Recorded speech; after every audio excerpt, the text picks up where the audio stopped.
You afraid of the little rodents? Yes. It can be an unpleasant fact of life whether you live in the city or the suburbs.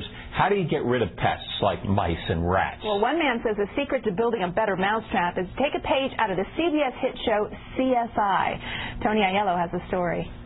How did the suspects enter the scene of the crime? Finding out is the job of Dave Curtis, CSI.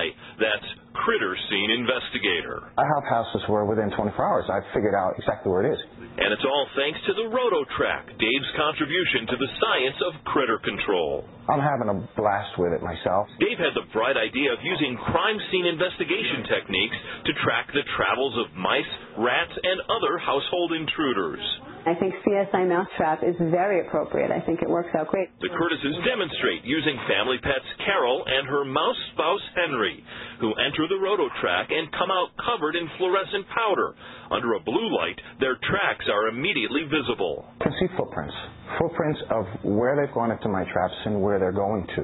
In the field, the Rodotrak units help answer the often puzzling question, how exactly are rodents getting into a building? I can take my customer and say, you see where they're going? I go, they're going right there.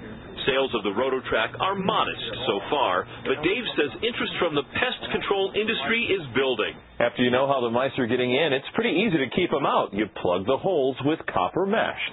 He's hoping his CSI Mousetrap will make him a big cheese in the business. Tony Aiello, CBS 2 News. Maybe it's a hit show, too. Maybe.